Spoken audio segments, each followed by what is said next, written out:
Están viendo una de las imágenes del día. Unas 2.000 personas se han acercado en las últimas horas y han intentado entrar en Melilla de forma irregular. Más de 100 lo han conseguido rompiendo una de las puertas de acceso a un puesto fronterizo.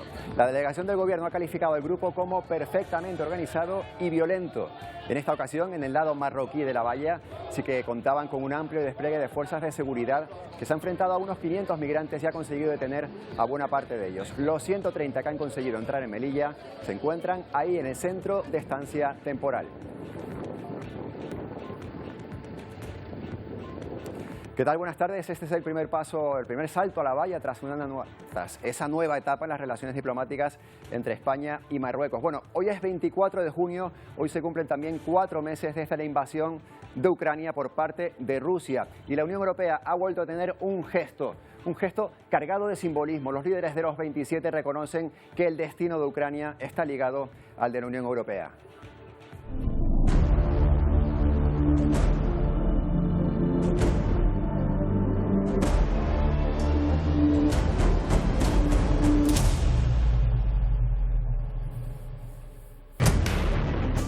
A partir de hoy, Ucrania, donde como ven continúa la guerra, y también Moldavia, por cierto, son candidatas a entrar en la Unión Europea. Estos dos países se incorporarán a una senda que puede ser larga y estar llena de condiciones, pero que conduce a un ingreso en el que por ahora es un club de 27 miembros. Para hacernos una idea de cuánto tarda ese proceso, el último país en entrar en la Unión Europea fue Croacia. Lo hizo en 2013, después de una década como candidato.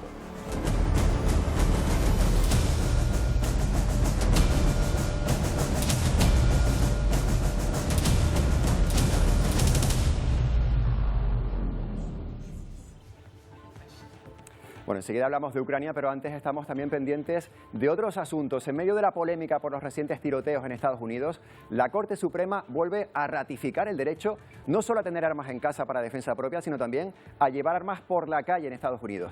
Dice que está amparada en la segunda y también en la 14ª enmienda y añade que ningún estado podrá limitar ese uso. Precisamente estados como Nueva York ponían limitaciones desde hace más de un siglo. El presidente Biden también ha mostrado su decepción por esta decisión judicial. Y otro asunto también polémico. Este es un beso entre dos mujeres en una película de Disney Pixar. Una escena cotidiana, hemos visto miles de besos en el cine, decenas de besos en películas de dibujos animados y también de animación, entre animales, entre humanos y entre robots. Pero hay quien piensa que los niños no están preparados ahora para que dos personas enamoradas se den un beso en la pantalla y sean del mismo género.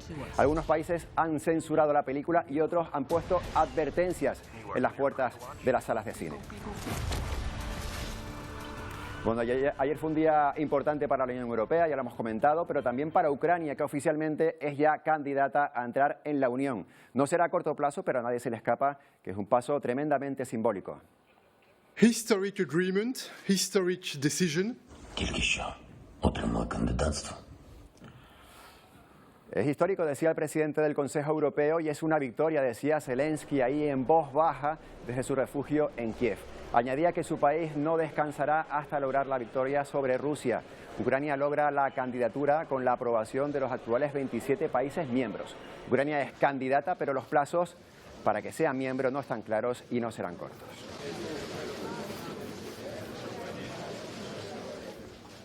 Bueno, el camino puede ser largo. Hay países que llevan varios años como candidatos, como por ejemplo Turquía, que lo es desde 1999. Pero este es el mapa actual de la Unión Europea que podría sumarse en los próximos años Ucrania y Moldavia. El número máximo de miembros fue de 28, recuerden, el Reino Unido salió. Cuando decidió dejar la Unión Europea se quedó en los actuales 27. Todos los que ven señalados en colores azules son actuales miembros y los que ven en color amarillo son los que aspiran a lograrlo en los próximos años. Ojo, porque hay cierto malestar entre esos países, los de la zona de los Balcanes, porque llevan varios años optando y temen ahora un sorpaso de Ucrania. Serbia, Macedonia del Norte, Montenegro, también Georgia y Albania, además de Turquía, están en cola para acceder a la Unión Europea y ahora se incorporan Ucrania y Macedonia a esa cola. Bueno, vamos a hablar ya con Felipe de Basa, que es director del Máster de la Unión Europea y China en la Universidad Rey Juan Carlos. Buenas tardes. Muy buenas tardes, Antonio. Bueno, ¿qué tal? Este es un paso con un enorme simbolismo, pero ¿realmente es una decisión política de corto o medio plazo? Es un paso muy complicado, es una decisión muy arriesgada y atrevida y en cualquier caso todavía podemos ver que esta situación podría desembocar en acontecimientos o sucesos inesperados. Para entrar en la Unión Europea hay que solicitar la adhesión. Por tanto, la ampliación es un proceso. Después de solicitar esa adhesión y, por supuesto, facilitar o formular o aceptarla, hay un periodo de tiempo para estudiar esa candidatura. Y los países tienen que hacer muchísimas reformas para poder integrar o para poder formar parte de este club que es la Unión Europea.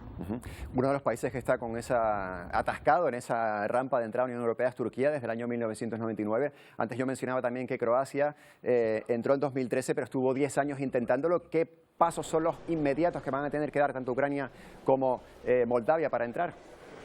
Correcto. Para que un país pueda ser miembro de este club que es la Unión Europea, tiene que cumplir los criterios de Copenhague de 1993, que se establecieron en el Consejo Europeo de Copenhague y luego fueron reforzados en el Consejo Europeo de Madrid de 1995, que básicamente lo que dicen son una serie de condiciones. Uno, instituciones estables. No puede ser que un país que quiere formar parte de la Unión Europea tenga instituciones políticas no estables. Dos, protección de las minorías. Tres, economía de mercado con libre competencia. Esto es algo que en Europa, en España en concreto, en Canarias, lo tenemos muy claro, pero que en otros países de pasado soviético no lo tienen tan claro. ¿Por qué? Porque muchas veces tienen que desmontar los grandes conglomerados industriales o empresariales que pueden ser incluso públicos. Además de todo ello, tienen que poder asumir las obligaciones que implica ser socio o miembro de la Unión Europea. Tienen que tener un cuerpo de funcionarios estables, no pueden tener corrupción, tienen que acabar con las oligarquías y en muchos casos tienen que eliminar cuestiones como, por ejemplo, la pena de muerte. Por tanto, una vez se cumplen todos esos, y se me olvidaba, y tienen que aceptar los objetivos de la Unión Europea en materia económica. Por tanto, no pueden ir por libre en materia económica. Una vez todo esto se cumple, para ello se establece un calendario de cumplimiento que no hay plazo y puede ser larguísimo, es cuando el país está preparado para la Unión Europea. Decía que estos criterios se han revisado para poder ir más rápido y, por tanto, una vez que el país solicita este proceso de adhesión, si no cumple con las recomendaciones, se le pueden imponer sanciones. Pero el proceso puede ser muy largo. Muy largo. Estamos hablando de lustros, incluso décadas en algunos de los casos. Bueno, ahora nosotros vemos Ucrania y tenemos claro que a Putin no le gusta el gobierno de Ucrania actualmente. Hace 4 meses, incluso a 6 meses, 8 meses, en Occidente tampoco se veía el gobierno de Ucrania con buenos ojos. Se veía que la democracia que había en Ucrania no era una democracia que pudiese acceder a la Unión Europea. ¿Tanto ha cambiado la situación en solo 4 meses?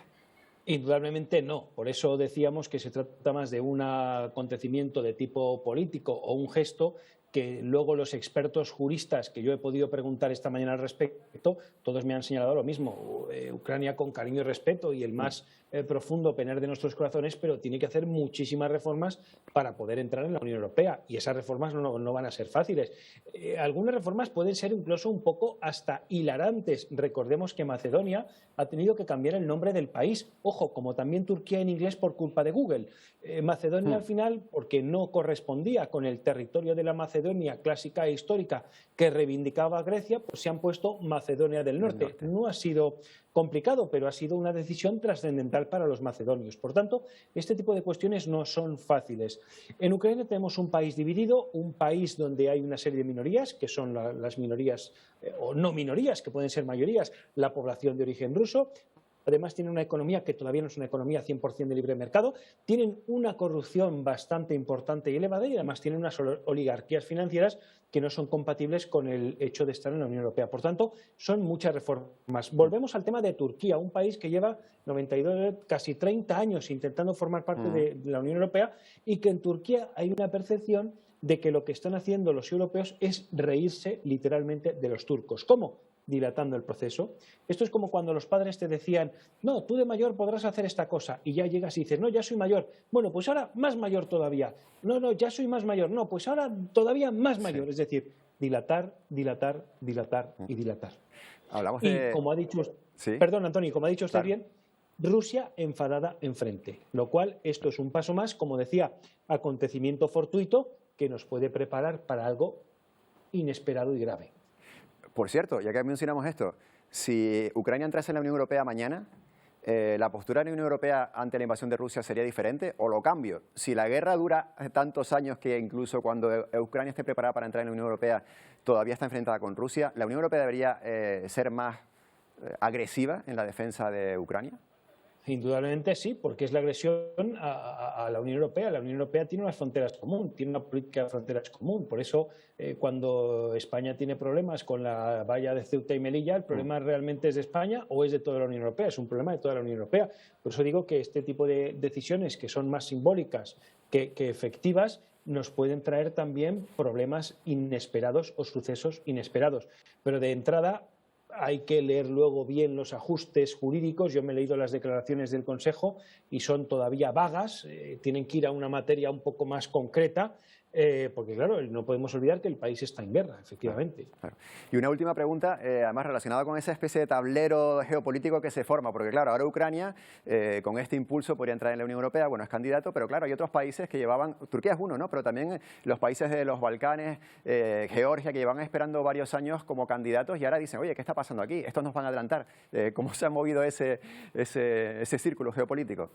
Bueno, pues es lo que pasó con Croacia, que adelantó, pese a los 10 años de espera, adelantó a muchos otros países. El tema de Serbia, por ejemplo, pues los serbios están también bastante dolidos porque se les culpa de todo el conflicto unilateralmente de lo que sucedió en las guerras de los Balcanes, y los serbios ahora, cuando uno viaja a Serbia, pues hay una percepción de que ellos son un pueblo ahora, insisto, tranquilo, que quiere trabajar, que quiere mejorar y que piensan que la Unión Europea no les van a dejar entrar por esa losa del pasado. Pero es que tenemos a Georgia, que si Georgia entra en la Unión Europea vamos a tener un problema de fronteras complicado, porque además está Turquía entre medias. Por tanto, toda la situación es muy complicada y puede dar lugar a acontecimientos inesperados. Voy terminando, 10 segundos. Sí. Cuando yo trabajé en las instituciones europeas veía cómo en los lugares físicos donde se trabaja se hacían, estábamos en una Unión Europea a 25 y se hacían cabinas de traducción para 35. Y yo preguntaba a los arquitectos, y esto, bueno, a nosotros nos han dado órdenes de que la Unión Europea no dentro de mucho tendrá 35 estados y por tanto hay que preverlo y se construyen ya lugares con 35 cabinas de interpretación preparada. Esto estoy hablando de hace 10 o 15 años. Fíjese que ya estamos en 27, 28, Gran Bretaña se ha ido, ahora podríamos tener uno o dos más, es decir que tal vez en 4 o 5 años nos plantemos en una Unión Europea a 30. Pero hay que ver a qué precio por un lado y segundo, si los países que quieren entrar están dispuestos a hacer las reformas. Porque de entrada Ucrania tiene que acabar con las oligarquías y con la corrupción. Nos quedamos con ese mensaje. Felipe de Basa, siempre un placer, muchas gracias. Antonio, a vosotros, buenos días, buenas tardes. Hasta luego. Bueno, todas estas, como decíamos, se cumplen 4 meses de la guerra en Ucrania. El 24 de febrero Rusia puso en marcha lo que esperaban que fuese una invasión relámpago sobre el país vecino. Comenzó a bombardear todo el país, toda Ucrania, pero después tuvo que replegarse, recordarán, y dedicar sus esfuerzos a puntos concretos, sobre todo en el sur y en el este del país. Ahí están viendo esos lugares claves. Vemos cómo es la situación ahora mismo. Las tropas de Putin se centran actualmente su ofensiva en hacerse con esa zona, toda esta que vemos aquí en amarilla y en color amarillo y rojo. Estamos hablando de territorios como el Donbass, incluso hasta la península de Crimea, desde el Donbass hasta la península de Crimea. Para ello tienen que hacerse con las regiones de Donetsk y de Lugansk, donde están teniendo ahora mismo los principales enfrentamientos. Por el sur ha logrado, eso sí, hacerse con las ciudades de Mariupol, una de sus grandes conquistas, y también con Jersón y Berdiansk, controlando así sus puertos estratégicos. Hace 4 meses Putin anunciaba una operación militar especial sobre Ucrania. Las tropas rusas invadían el país. Las bombas comenzaron a caer día tras día. La primera consecuencia, millones de personas huyeron de sus hogares. Hasta 5 millones de refugiados buscaron protección en otros estados europeos. Otros 7 millones trasladaron su residencia a otros puntos del país. Con el paso de los días, los ataques se han recrudecido y las víctimas civiles no han parado de aumentar. Según el último informe de Naciones Unidas, más de 4.500 personas han perdido la vida. 700 niños murieron o resultaron heridos.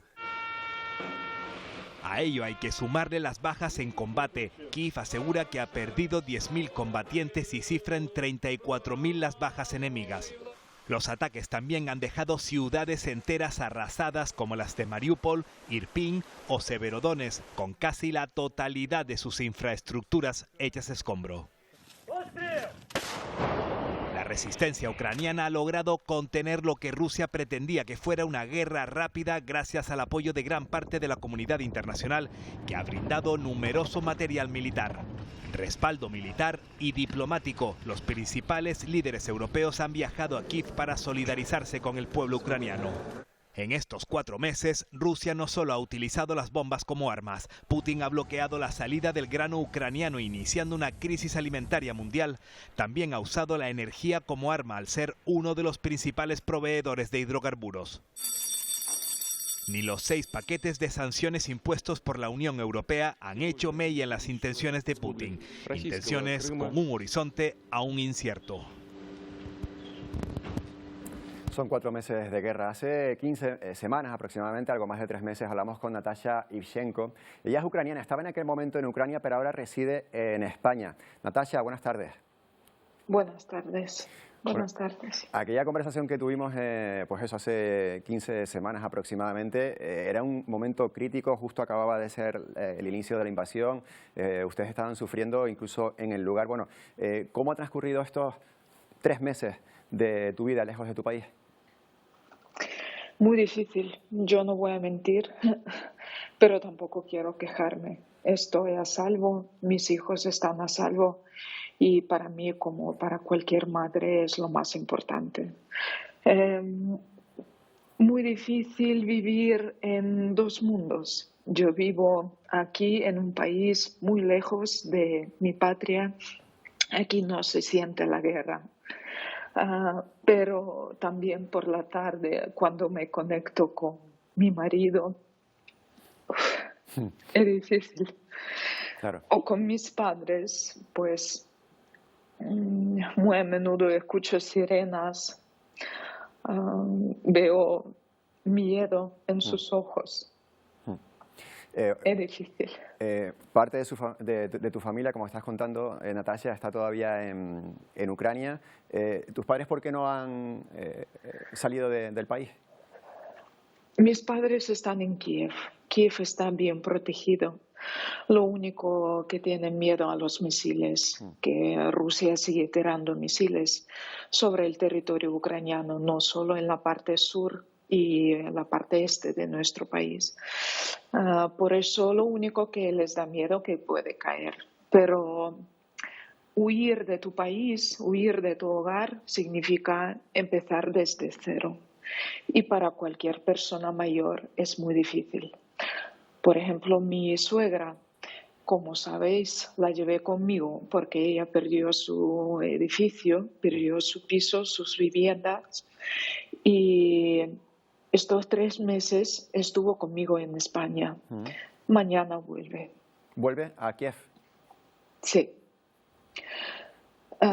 Está dispuesta a vivir en su trabajo, ella es médica, está dispuesta a vivir con sus amigos, pero no pudo adaptarse y mañana yo con mis hijos la acompañamos al aeropuerto de Madrid. ¿Qué recorrido tiene que hacer ella para volver hasta el centro, hasta la capital de Ucrania? Irá en avión a Cracovia, de Cracovia a Leópolis en autobús y allí en Leópolis ya verá, o irá en autobús hasta Kiev o irá en ferrocarril. De momento no lo tiene muy claro. Ya lo verá en Leópolis. Sobre la marcha. Sí. Sí. Hace 4 meses empezó la guerra, 120 días. ¿Pensabas tú que podía extenderse durante estos meses y, sobre todo, en este momento, sin ver claro un final? Yo no esperaba que esto iba a durar tantos meses. Yo pensaba que los líderes mundiales iban a hacer algo para pararle al presidente ruso y la invasión. No es el 120 días de la guerra, sino 8 años, 120 días. Rusia se acerca más y más a las fronteras europeas a través del territorio ucraniano. Y yo pensaba que tanto Unión Europea como Estados Unidos iban a hacer pasos que pararan esta guerra en el primer mes. Pero me equivoqué.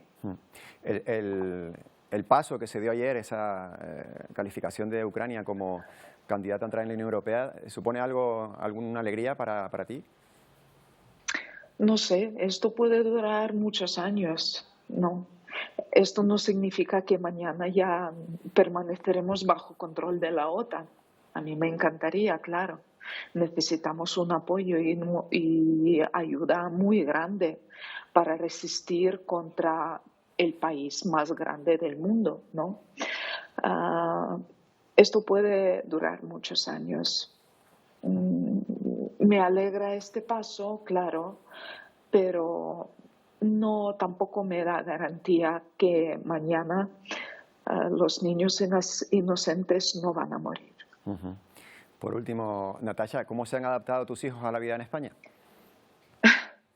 Se adaptan, aún van adaptándose. Les cuesta mucho hablar español. Es otro alfabeto, otro idioma, un país ajeno para ellos. El pequeño Víctor entiende todo lo que le digo en español, pero le cuesta contestar. El otro día él dijo, mamá, yo quiero contar tantas cosas a mis compañeros del cole, pero no puedo. Bueno, tiene una buena profesora en ti. Natasha, te agradecemos mucho que hayas estado esta tarde con nosotros aquí en Atlántico Noticias. Gracias. Ánimo gracias. Y hasta la próxima. Gracias. Bueno, la guerra tiene varias consecuencias, entre ellas también una crisis energética. Alemania se está quedando sin gas natural. Ayer jueves activó la segunda fase de su programa de emergencia. Se trata de una especie de racionamiento de suministro a la industria, decisión que se toma semanas después de que la compañía estatal rusa de gas Gazprom redujera un 60% el flujo de ese principal gasoducto hacia Alemania, mientras ese país intenta suplir la falta de gas recurriendo al carbón.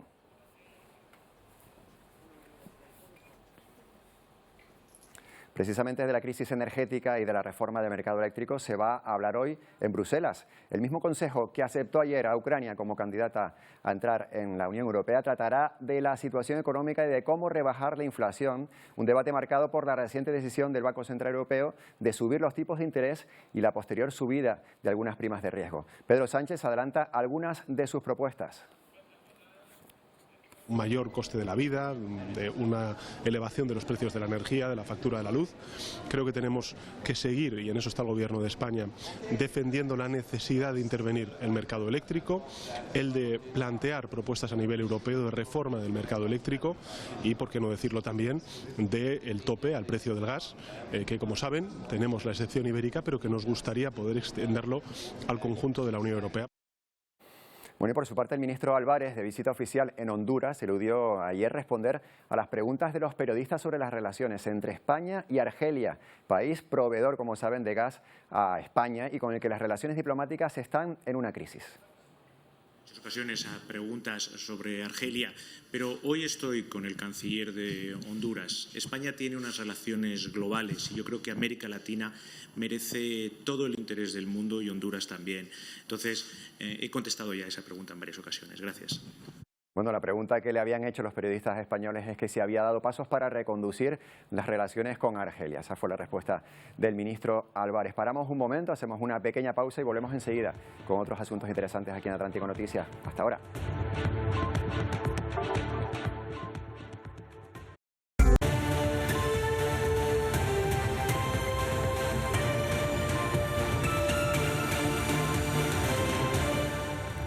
Falta un minuto para las 2 de la tarde, seguimos en directo en Atlántico Noticias. A primera hora de esta mañana, varios migrantes han entrado en Melilla tras romper la puerta de acceso a uno de los pasos fronterizos. Algunas de estas personas que aquí vemos llegando al centro de estancia temporal han resultado heridas. La delegación del gobierno cifra en 2.000 las personas que intentaron cruzar, activándose en ese momento las alertas anti-intrusión. Pese a esas alertas y también a la colaboración marroquí, unas 130 personas han logrado acceder a territorio español tras romper con una cincalla el acceso.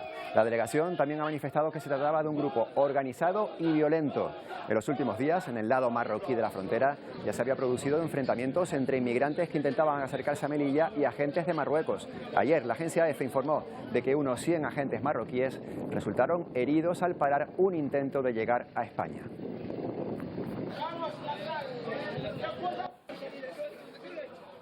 Bueno, hablamos ahora de otro asunto. La Organización Mundial de la Salud se reúne para abordar la transmisión de la viruela del mono en las últimas semanas. En España, el Ministerio de Sanidad y las comunidades autónomas se reúnen cada semana para abordar la evolución de esta enfermedad que Miguel Vega sigue sumando casos día a día.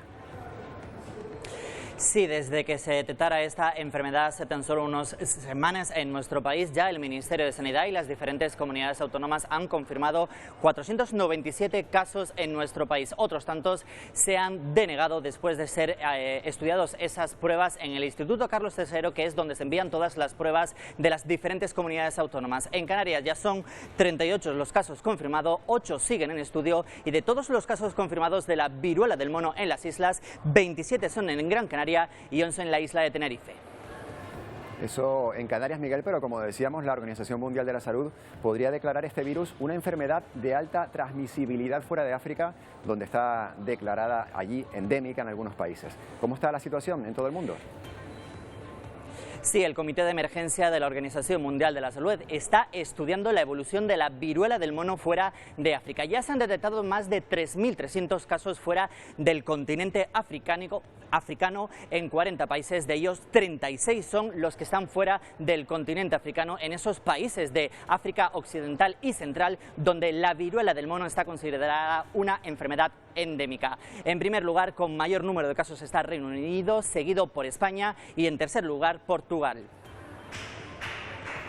Gracias, Miguel. Hablamos ahora de las criptomonedas. El Bitcoin, quizás la moneda digital más conocida, ha bajado un 70% desde el pasado mes de noviembre. Prácticamente una situación de cara o cruz. Una gráfica de comportamiento de esa moneda en los últimos 2 años parece que, para que nos entendamos, aquello parece una montaña rusa con precios máximos de más de 50.000 euros y mínimos como el que está ahora por debajo de los 20.000. Como pueden ver, ya de por sí son cantidades altas para inversores modestos, así que los vaivenes se notan y mucho.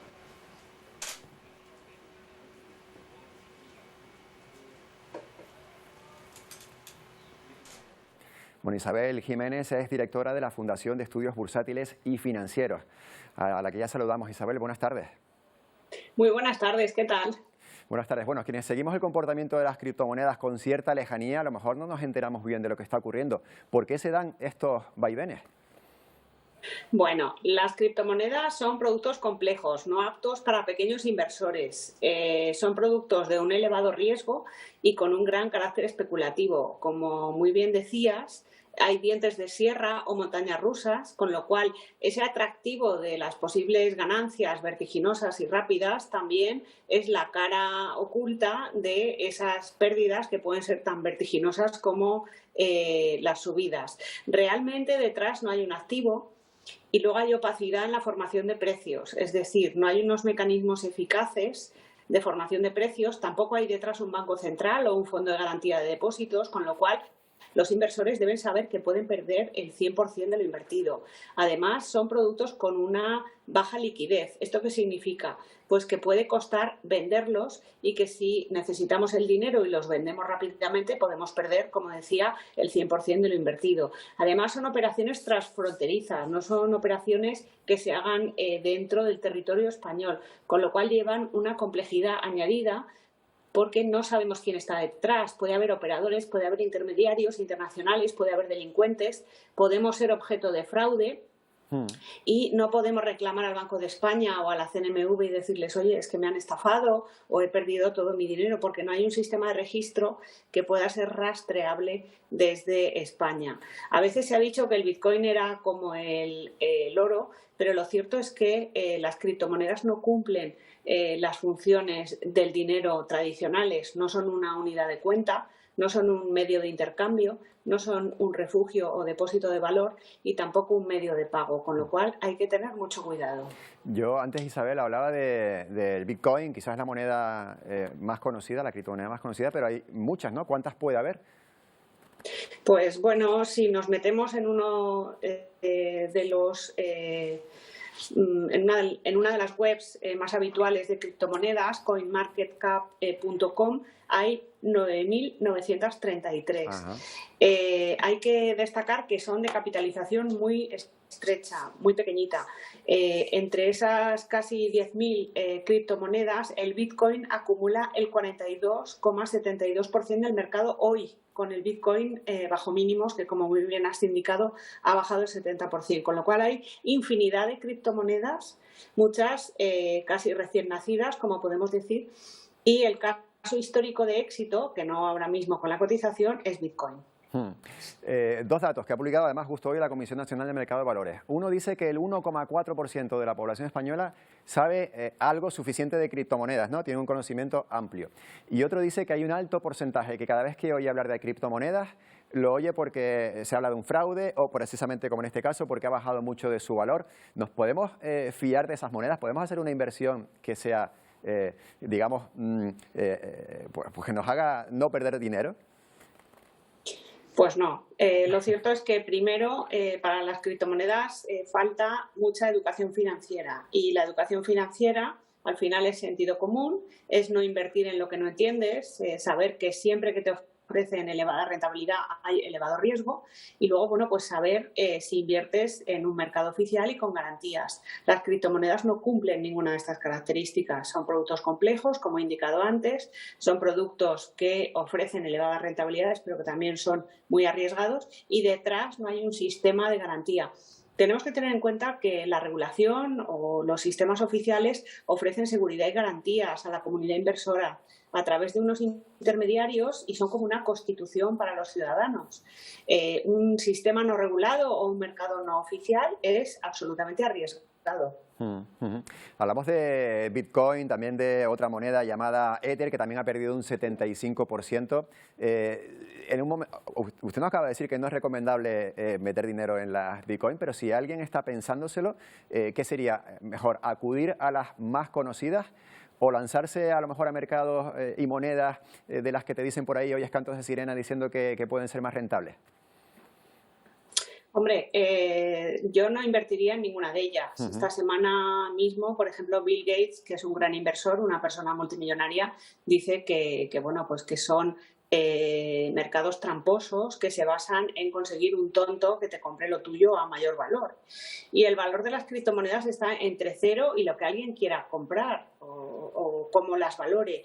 Y en ese sentido, pues a lo mejor el Bitcoin tiene más volumen que otras, porque como ya he dicho, acumula casi el 50% del volumen de criptomonedas en el mundo por su elevado precio. Pero sí que es cierto que está con un precio elevadísimo el Bitcoin, a pesar de que ha bajado un 70% frente a otras criptomonedas recién nacidas, pues es mucho más cara. Hay que tener en cuenta que el volumen es reducido y que en el caso de Bitcoin, además, conforme avancen los años, habrá menos emisiones de Bitcoin, con lo cual los mineros de Bitcoin cada vez les cuesta más dinero y tiempo generar más Bitcoins. Me ha quedado claro que para cuidar de nuestro dinero, si tenemos 20.000 euros, que es lo que cuesta aproximadamente el Bitcoin hoy, mejor invertirlo en otra cuestión. Isabel, muchas gracias por habernos atendido esta tarde. Muchísimas gracias a vosotros. Bueno, seguimos hablando ahora de Ryanair. Cerca de 2.000 trabajadores de esa compañía aérea en España están convocados a la huelga que comienza hoy y se mantendrá hasta el próximo 2 de julio. La tripulación pide que se retomen las negociaciones del convenio colectivo y mejorar también las condiciones laborales de los empleados de esta compañía aquí en España. Pero en otros países también hay paros convocados, en Portugal, por ejemplo, y en Bélgica, también en Francia o en Italia durante todo este fin de semana. El consejero delegado de la aerolínea en este país asegura que la huelga innecesaria y que daña la reputación de España como destino turístico. Los trabajadores, por supuesto, opinan distinto. Ryanair ha cogido como servicios mínimos todos los vuelos que estaban operados por trabajadores españoles y esto simple y llanamente nos deja sin derecho a huelga. Nosotros reclamamos dos cosas. La primera, y muy importante, que se cumpla la legislación española, igual que al resto de trabajadores en el Estado. No pedimos más. 14 días de festivos, 22 de vacaciones, 14 pagas, reducciones de jornada por cuidado de menores, cosas tan básicas como esto. En segundo lugar, bueno, y teniendo en cuenta lo primero, es que acaten las sentencias judiciales. Bueno, ya saben, paciencia si van a viajar con Ryanair este fin de semana. Y también cientos de vuelos han sido cancelados, en este caso en Bélgica, en los próximos 3 días por la huelga de los trabajadores de la compañía Brussels Airlines. Pilotos y tripulantes de cabina piden mejores condiciones laborales. Los sindicatos denuncian que la falta de personal provoca sobrecarga de trabajo. Además, aseguran que la empresa no ha recuperado la plantilla que eliminó por la pandemia. Son más de 40.000 pasajeros los que se han quedado en tierra hasta ahora. En otros países como Reino Unido, los trabajadores de British Airways votaron a favor de la huelga para exigir también mejores salarios.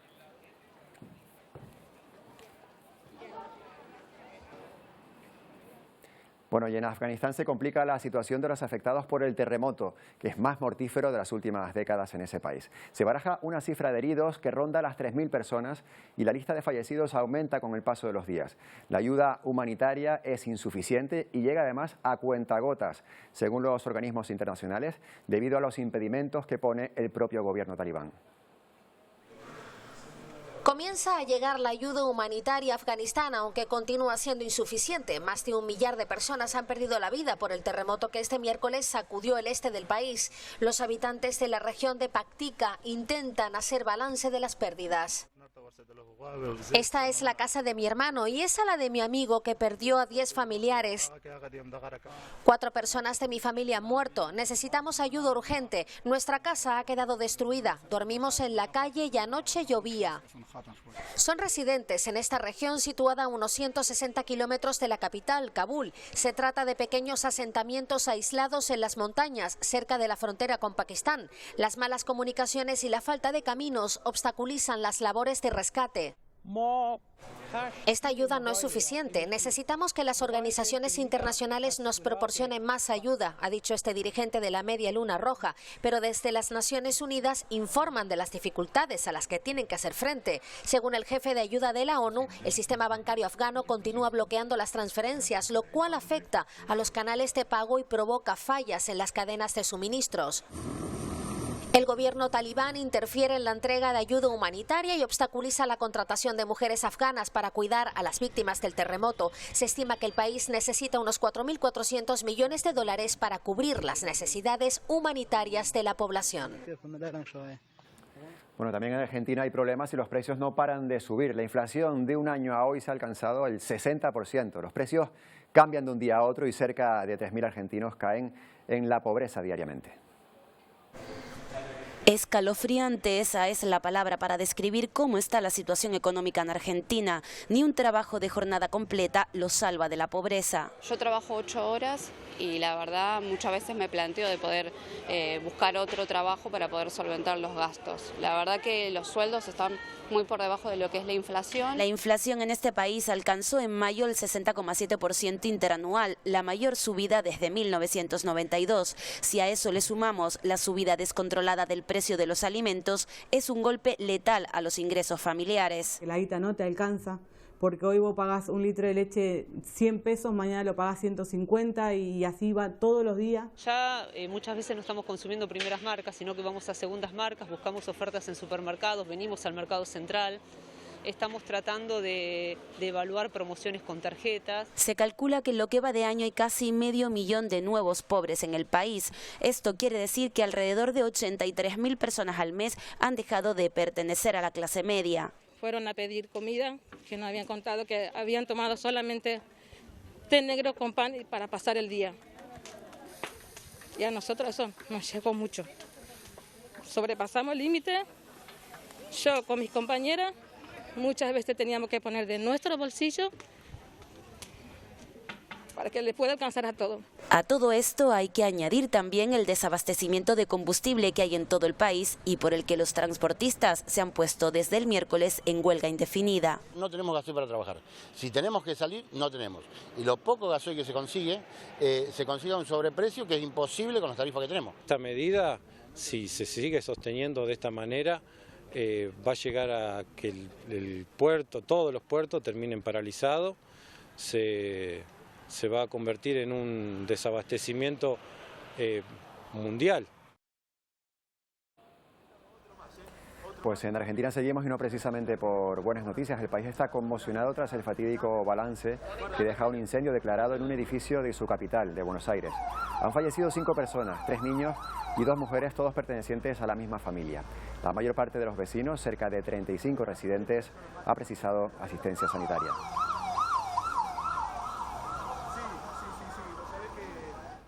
Y en Ecuador la situación comienza a ser insostenible. No cesan las protestas en contra del encarecimiento de los precios y las desigualdades sociales. Los manifestantes convocados por la Confederación de Nacionalidades Indígenas intentaron acceder a la Asamblea Nacional para exigir soluciones al gobierno ecuatoriano, pero las fuerzas del orden lo impidieron.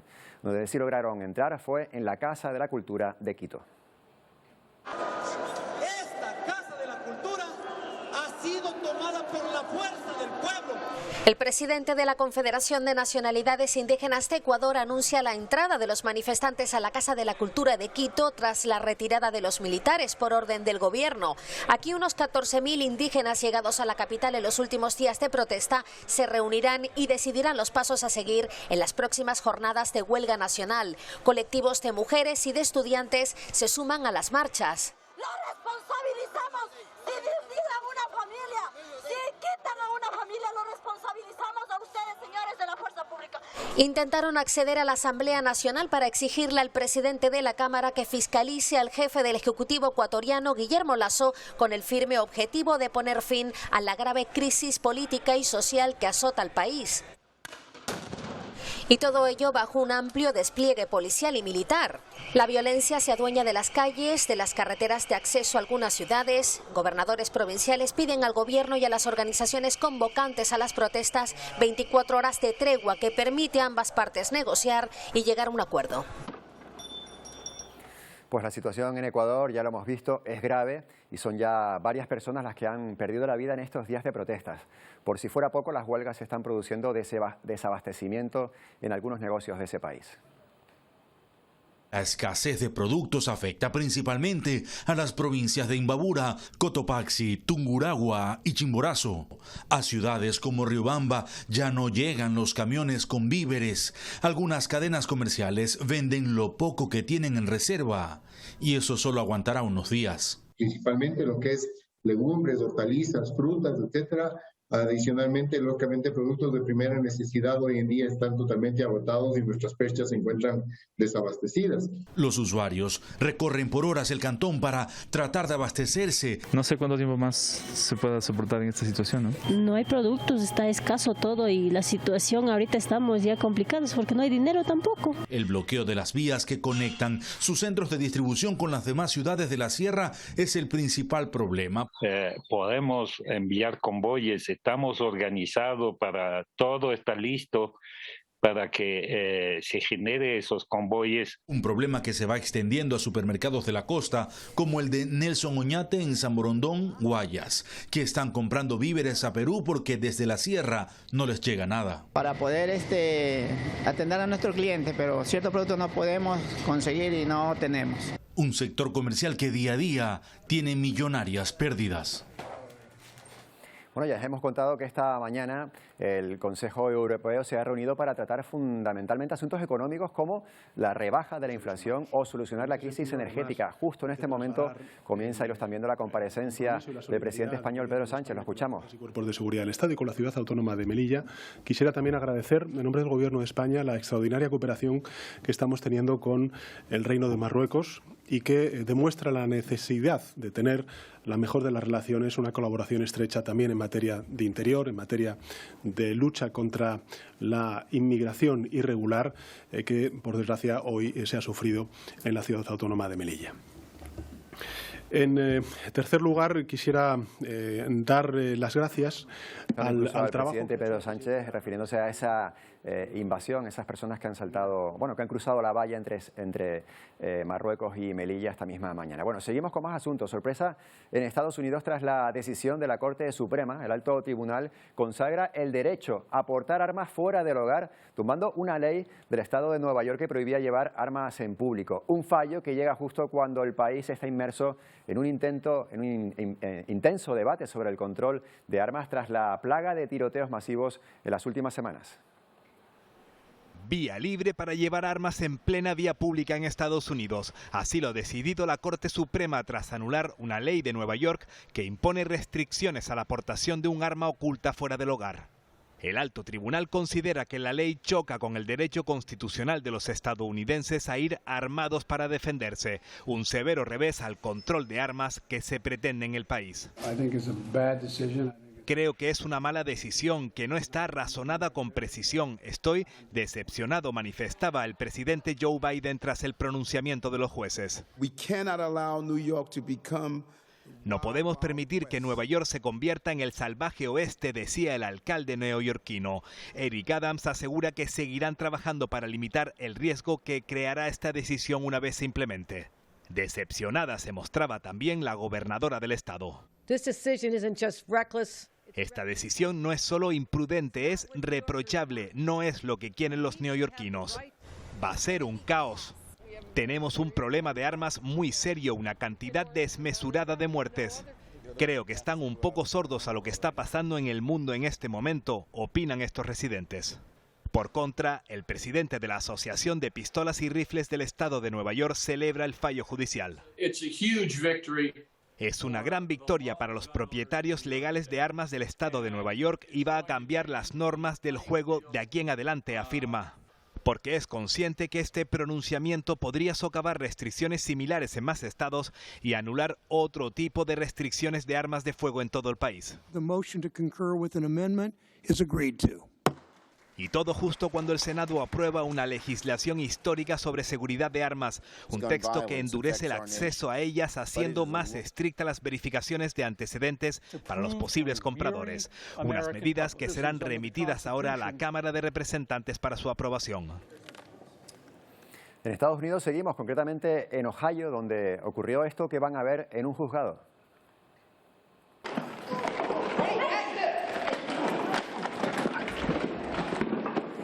Ocurre sobre el acusado de un asesinato. Se abalanza y golpea a un hombre. Es el padre el que le golpea y marido de las dos personas que supuestamente asesinó. Tardó algo en ser reducido, como están viendo, por los agentes allí presentes. Incluso luego fue esposado y rodeado de policías y aún así volvió a intentar atacar al que considera el asesino de su familia. Al final fue desalojado de la sala.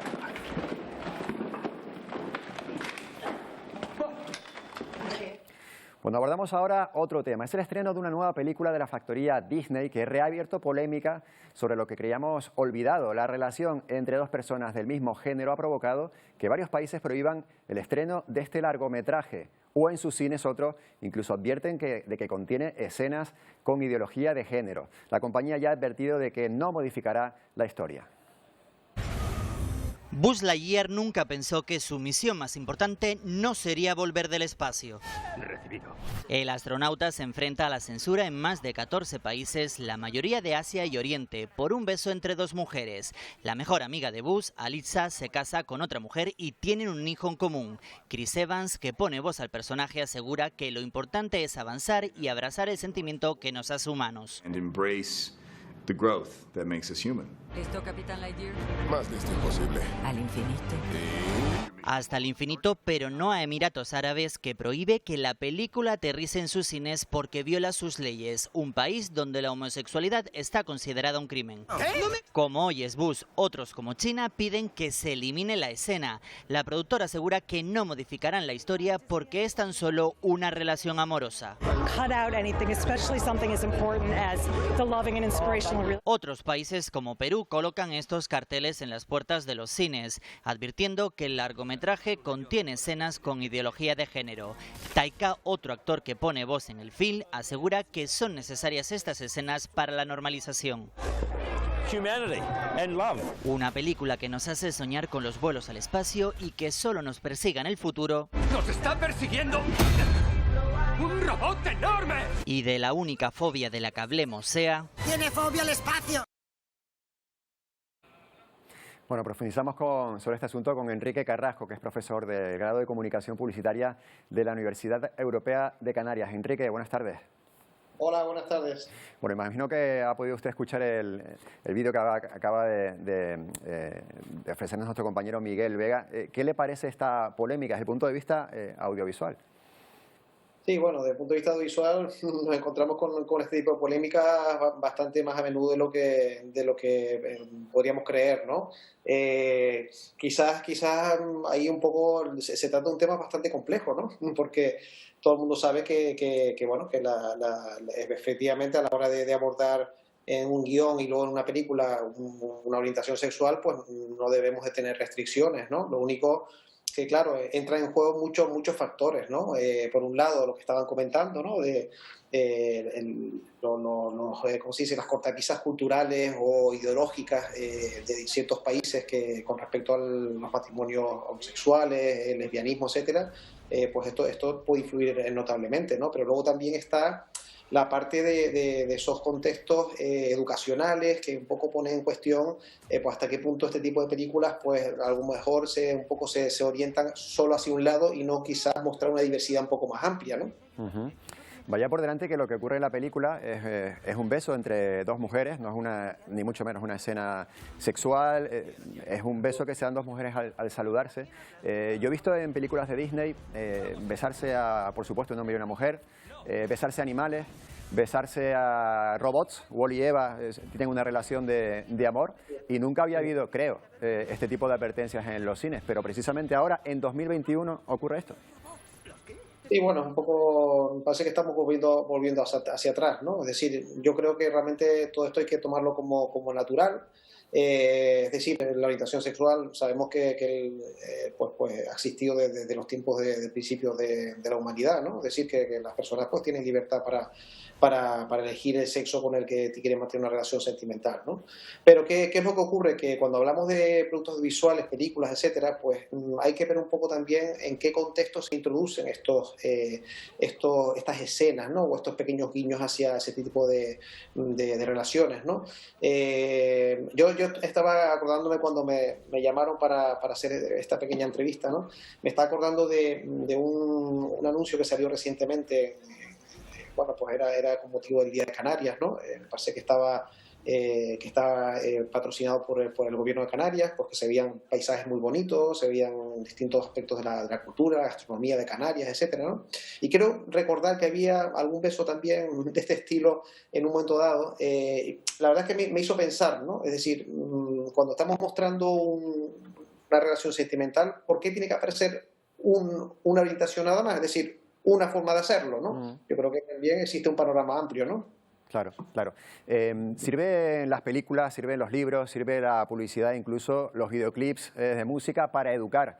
¿Es un ejemplo este? Yo creo que el tema de la educación quizás es el más importante en este sentido. Es decir, yo creo que hay ciertas edades para todo.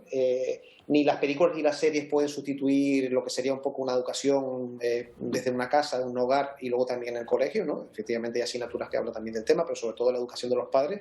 Pero lo que creo que quizás es lo que un poco estaba pensando yo antes de esta entrevista es realmente cuando estamos preparando un guión, cuando estamos preparando una película, cuando la grabamos, cuando la editamos, cuando la lanzamos, pensamos, bueno, realmente este beso o este desnudo o esta escena que puede suscitar alguna controversia, ¿realmente es necesaria para la escena? Si es necesaria, para adelante, porque yo creo que esto está dentro del discurso audiovisual, ¿no? Dentro de la narrativa.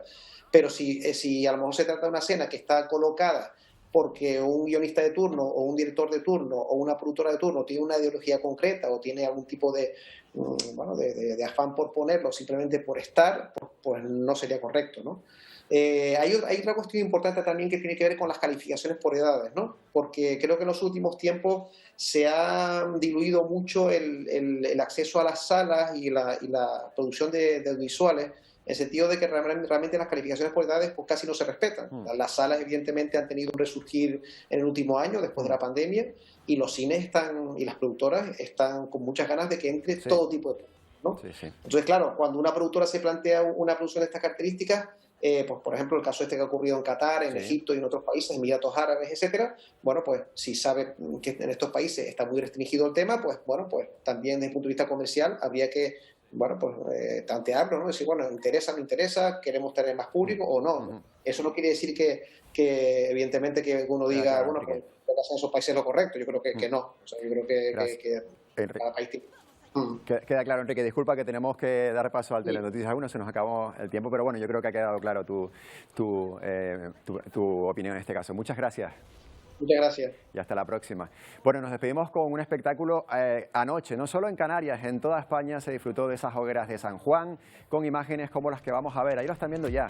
Hogueras en muchos lugares de España, aquí en Canarias también incluido esa celebración de las fiestas fundacionales de Las Palmas de Gran Canaria. Hacía años que las hogueras no se podían celebrar sin algún tipo de restricción debido al COVID y ayer, vaya si se recuperaron. Se quedan ahora con el Telenoticias 1, con Elena 10 y nosotros volvemos el próximo lunes. Buen fin de semana.